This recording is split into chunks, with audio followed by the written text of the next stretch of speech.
Hiwi on the Poo is a waiata composed by Joe Pihema in 2021 after a visit out to Tāporapora, to Manu Kapua, and that was his second visit there, and we were there and we shared kōrero about the place, and he was inspired afterwards and writ this beautiful waiata. And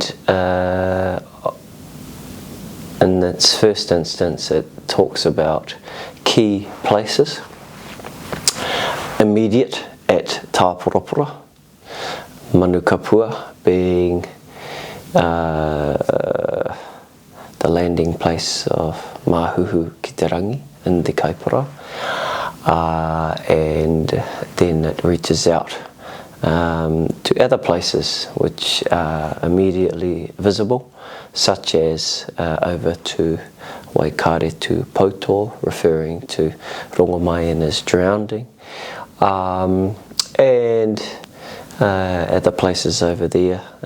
Significant place, of course, Tangaroa Whakamanamana, being the resting place of Haumoi Waringi and his youngest child, Hakiputa Tōmuri, reaching across to the other side of the mouth of the harbour.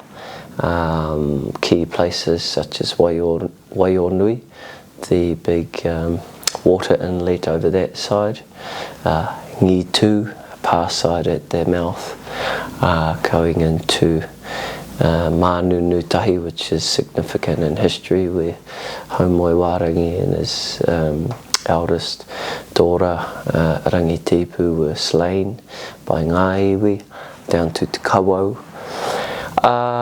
and then reaching out to further across the rohe. So what it's, and making reference to Tūtāmoe, which you can see, and then tying in Tinganaya, which is a reference to the beginnings of Te Tau, and then, you know, making reference to what is behind you when you're standing at this place, Manu Kapua, on the Hiwi Onepu, the sand hill.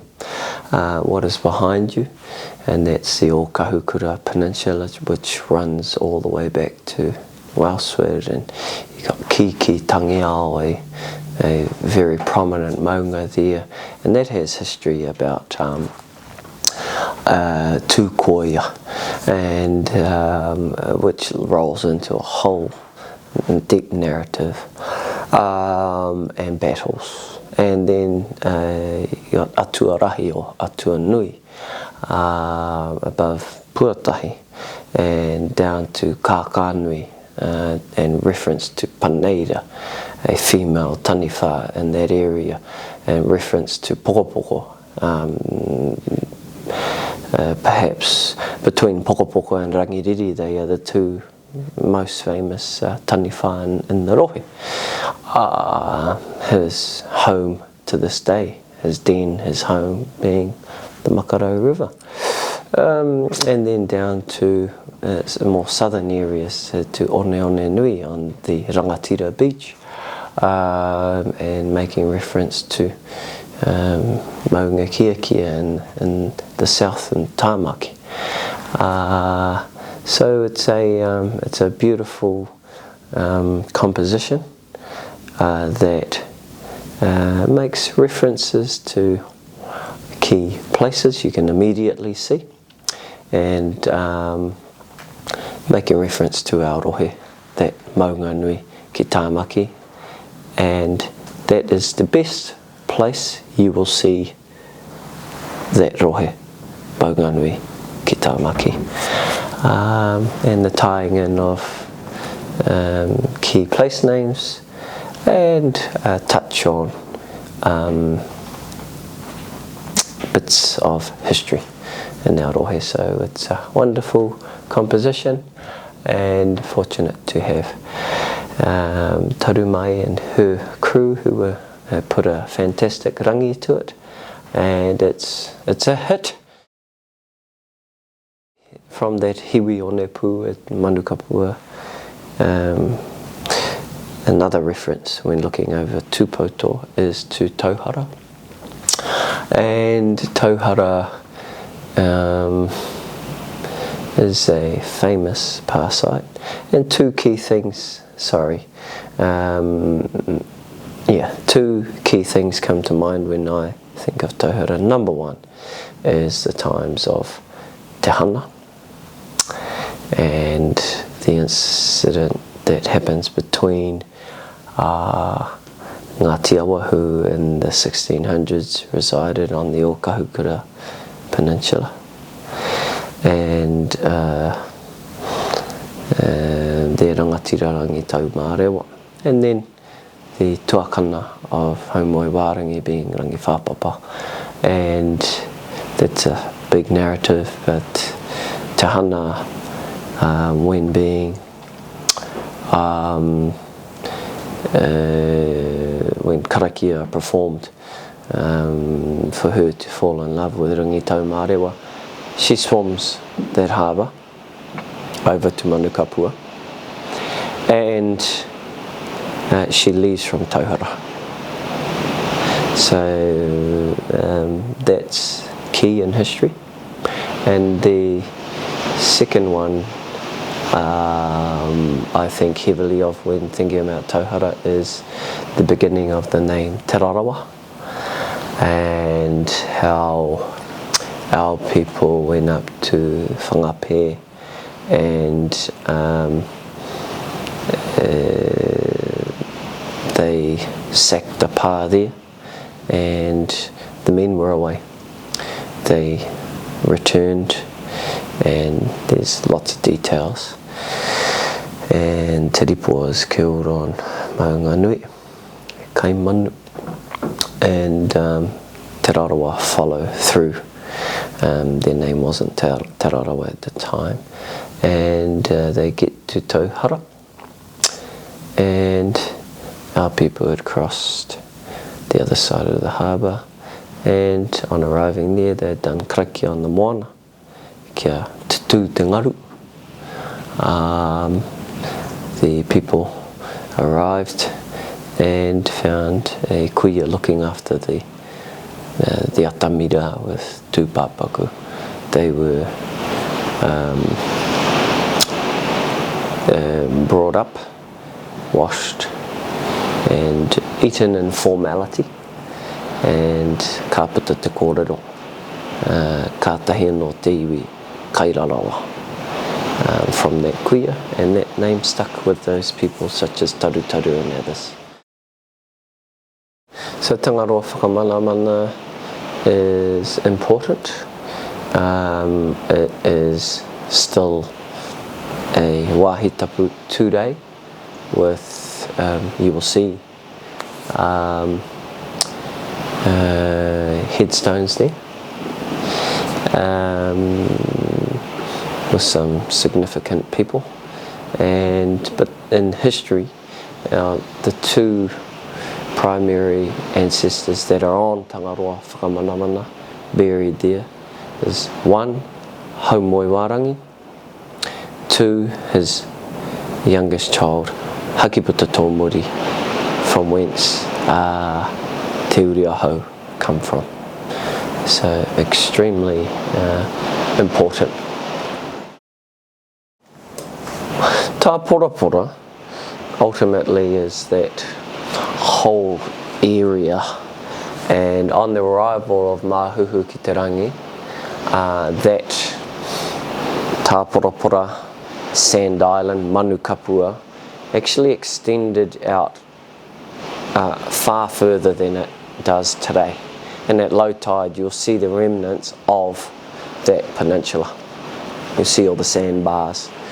And Mahuhu landed there.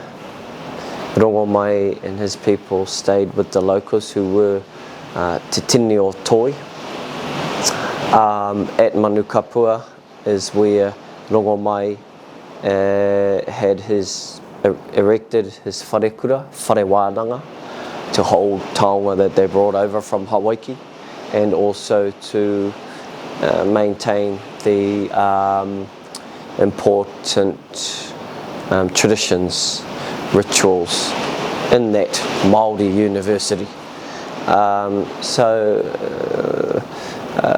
Those are a couple of key reasons why tā porapora, manukapua are so special to the tribe. I would see it as being the most, it'd be like the shrine of the tribe, the most special place of the tribe because of those two reasons. And I love that it is still absolutely untouched, and you feel it's the specialness of the place, that taha wairua and the power, that being at the mouth of that harbour, straight inside of the mouth of that harbour, and it's raw as anything, you can't help but be moved. And then it is key position. You will not get a beeline from anywhere else from where you can see to Tūtāmoe, and to the side of that you know that Maunganui is just out to the coast. You can't see Maunganui, but you know that Maunganui is just on the coast from Tūtāmoe. So you can see straight to Tūtāmoe, and then you can turn around and look to the south, and you will see the hills on the southern end, the ridges, the big ridge between Helensville and Riverhead.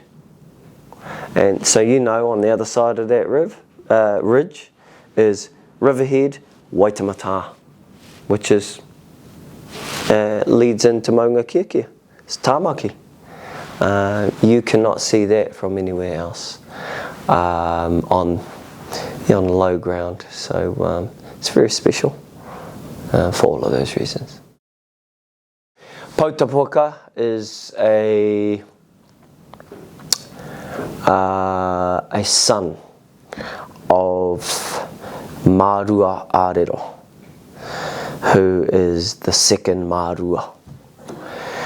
And there's an old name, Ngāti Mārua, which is pretty much lost today. But they were a powerhouse, like Te Tau and like all those other very strong hapu.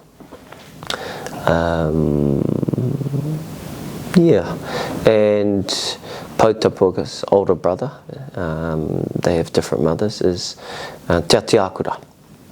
And so, they're amazing warriors. And Pautapuaka, after the raupatu of Kaipara, the southern Kaipara, which he took part in, another extension to that is his journey to Hikurangi. And this particular Hikurangi, because we've got Hikurangi of course at Maunga Kiakia, this particular Hikurangi is what you would call today West Auckland. And more so the point Hikurangi is out around in the vicinity of Hiwi today. Now he was going down there, and on the coast around Te Kohua, south of Muriwai, they always spoke about Kaipara moana, tahuri waka, whakarere wahine. So how pepeha might change over time, and still frequent in our histories today and oratory on the marae today. It's a beautiful kōrero.